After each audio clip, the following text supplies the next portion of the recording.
Sentimenduei, aldarrikapenei eta mitologiari ahotsa jartzen dio. Rock'n'rolla eta oi musika sortzeaz gain, mendiaz eta irakurketaz disfrutatzea gogoko du. Taldeko kartelen diseinuaren egile da eta Tafallako aldizkari batean lan egiten du. Bere ahots bereizgarriak nazioarteko hainbat areto bisitatu ditu. Bigarren bira amaituta, jarraitzaileak 3. diskoaren zain daude. Gaur, Roten 13ko abeslari den Endika Irisorekin solasten dugu.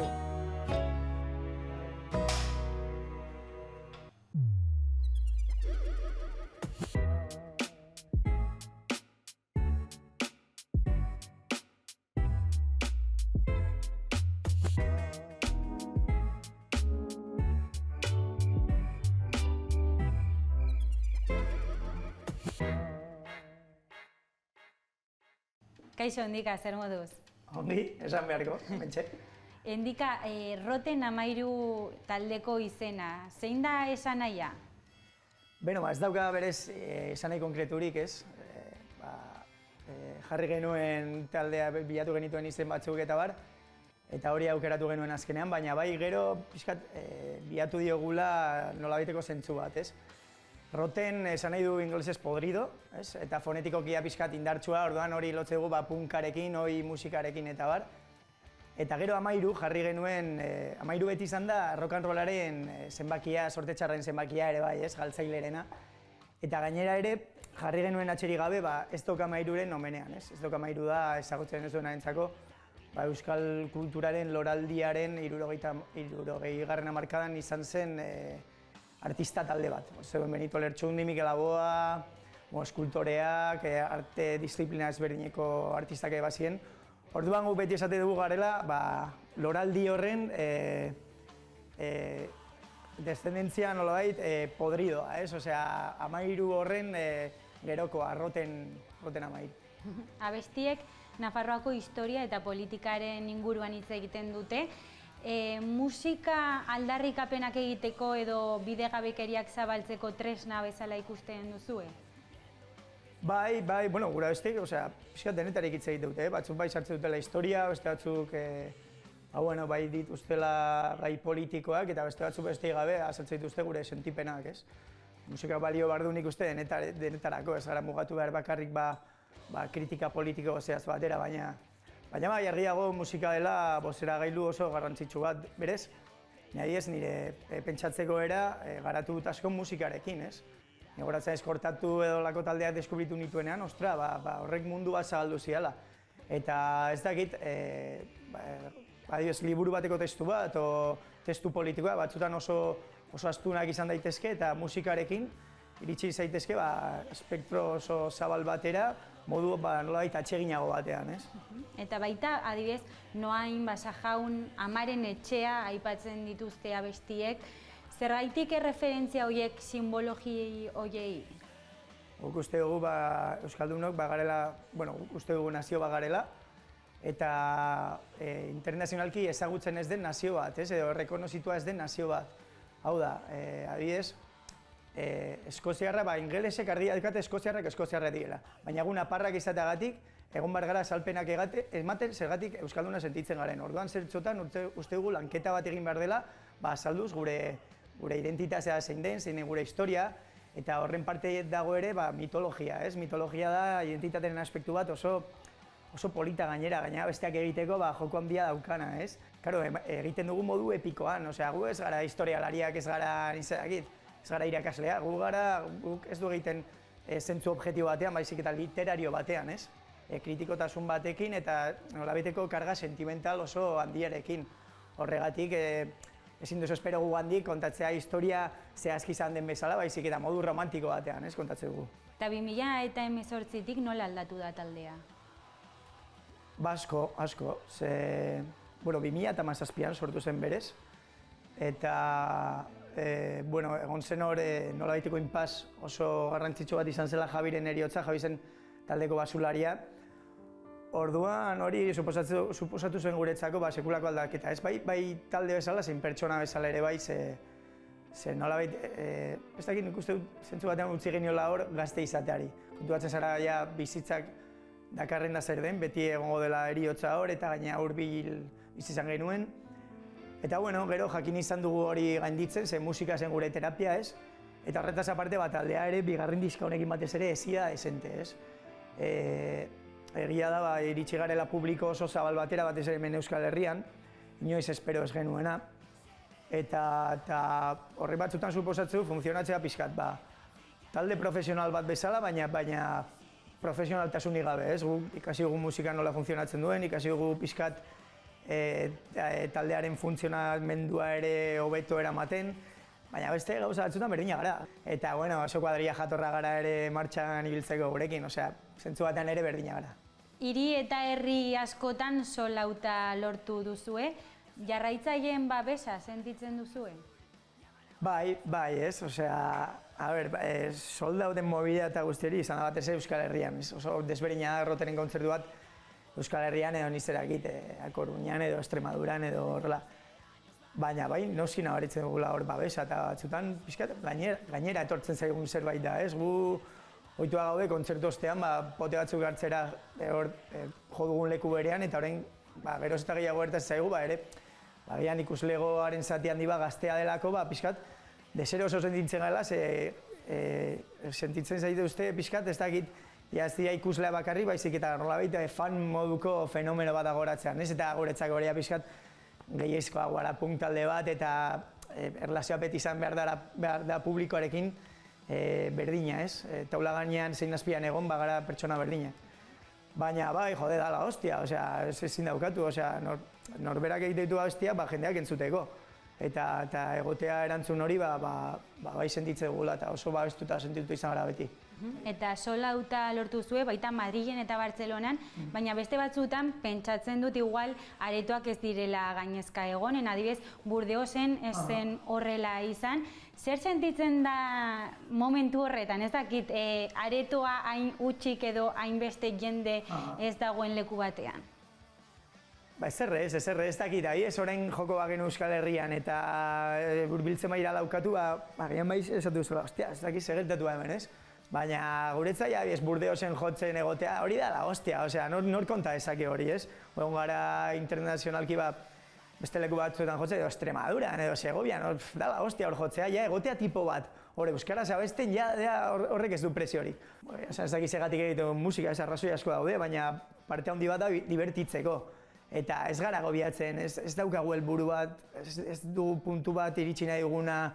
Orduan pixka bagoaz bizitzen eta gozatzen momentua. Orduan jendeaz bat etortzen, gu egongo gara, lagunen bat beti egongo da hortik eta kito. Eta Holandara, Frantziara, Alemaniara joan zarete. Horrek erakusten du euskarak ez duela oztoporik?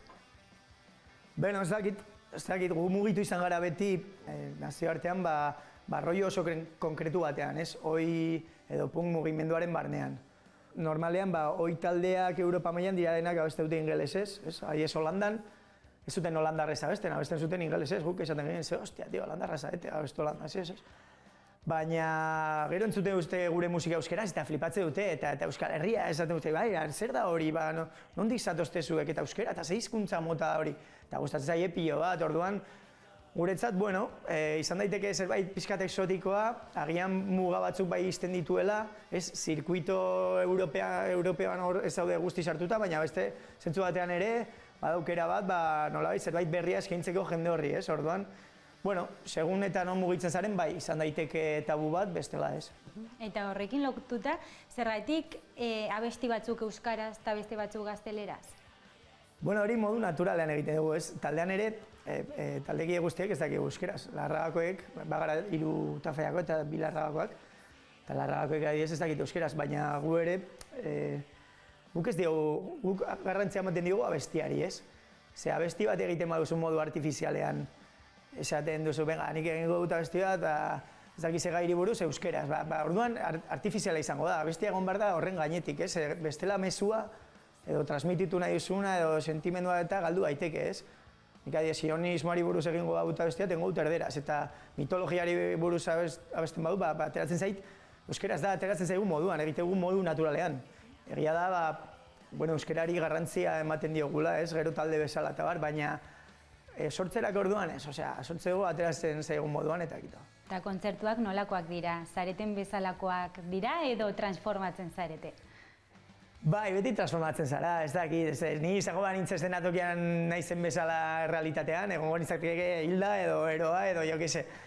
Izan behar zara zu zeu ere, bai, baina izan behar duzu ere puntu bat, transmisio puntu bat, ez dakit, ni tokatu zait, igotzea pote puta batean gabe, guztiz sereno, eta gozatzea eta transformatzea, musika baduka almen hori. Jakin behar duzu ere transmititzen, ez du balio eszenatokian egotea geldirik eta beldurra duzula, karo, denok daukagu beldurra, denoi emati dugu lotxa eszenatokira egotzea, baina hori kendu behar duzu gainetik, bestela akabo. Bigarren diskoko bira amaitu da orain, non du begirada taldeak? Beno, baitugu kontzertu puntual batzuk Inglaterrara goaz jotzera, nazioartean beste baten bat lotzen ari gara ere bai, baina batez ere gelditugu pixkat bira, alde batetik ikusi dugulako, helburua bete ditugula, ez? Ja, iritsi nahi genuen leku guztetara iritsi gara, orduan ez dakit pozik gaude. Eta gero sortu nahi dugu, sortu nahi ditugu abesti berriak, baitugu ozeto pila egina eta pixkat atera nahi dugu, gu ez gara musikari, ez gara sekulako musikariak, orduan entzaiatu behar ditugu abestiak asako.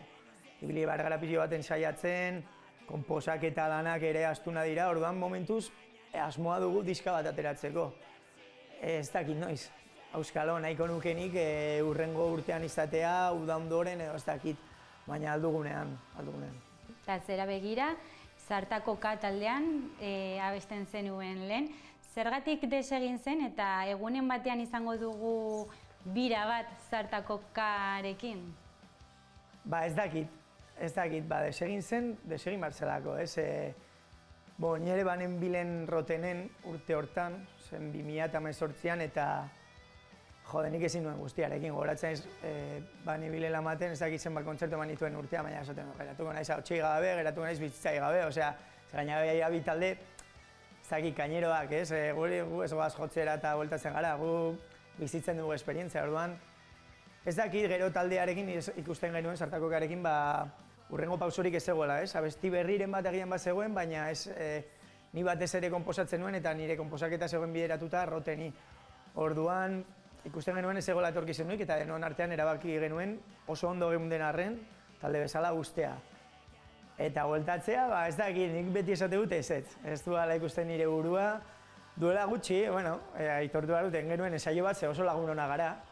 Eta elkartu ginen zinbaz ensaiatzeko ikusteko ostea ateratzen zen 5 urteren ostean, ez? Eta guai egon zen, ostea izan zen berrio, bueltatu zegoen pixkat gaztetasuna, ez? Orduan, ez dakit, agian noizbait animatzen garela zerbait egitera, euskalo, baina talde bezala bueltatzera, fijo, errutina, talde baten errutinara ez gara bueltatuko. Eta musikariaz gain, zein zaletasun duzu? Aldizkarian lan egiten dut astean zehar, eta Faioko aldizkari batean lagotela menindaz. Bertan diseinua eta maketazioa eta kazetaritza pixka denetarik egite dut. Diseinua ere gustatzen zait, adibidez Rotenen kartelak nik egite ditut ere bai. Eta gero adibidez, kirola gustatzen zait mendia, asko gustatzen zait, aita mendizale amorratua dut eta jaten naiz beraekin mendiak igotzera, bai mendi pixkat altuak piolet eta kranpoiekin eta zein mendi txekia pixka denetarik, ez? Gero, ere irakurketa gustoko dut, ez? Denbora daukadanean gustatzen zait, liburu bat hartzea irakurketa esaten dut, ukitu aldena, ez? Liburuak, ez mugikorra eta olako mugiak. Baina egia da ere, normalean jotzen ez duanean, noala lagunak ikustera, beste taldeak ikustera, banago boragine horretan guztiz sartuta rock and rollaren munduan bai. Eta gustora gainera. Taldekide guztiek lana duzue, nola egiten duzue lana eta musika mantentzeko? Batzutan kostatzen da, horregatik batzutan aukeratu behar dugu, batzutan aukeratzen dugu ez jotzea lanaengatik eta batzutan festartu behar dugu lanean ensaiatzeko. Bada alter ego moduko bat bezala, bazara bi pertsona batean. Zu larun batean bazoaz, Euskal Herrian jotzera, ez dakit, jende pila batekin, bazara Rotenekoa, mundu guztiak ezagutzen zaitu Rotenekoa bezala, zu bidoi horren ostean bazoaz. Bazara kurrela bat, badoala berandu lanera, eta kriston bajoiarekin, orduan hori kudeatu behar da batzutan. Arraroa izan behar dela, bizitza bakarri musikarako. Ez dakit, zentzu hortan, ni gustora nago lanean edo eskertze dut behintzat lana izatea. baina batzutan bai kostatzen dela bi mundua beristea eta batez ere traia guzti hori aguantatzea, ez? Lana, gehi kontzertuak, asteburu oro, batzutan estanda egin dezakezu. Indikan mila esker gurekin egoteagatik eta hurrengora arte. Bale, zuei.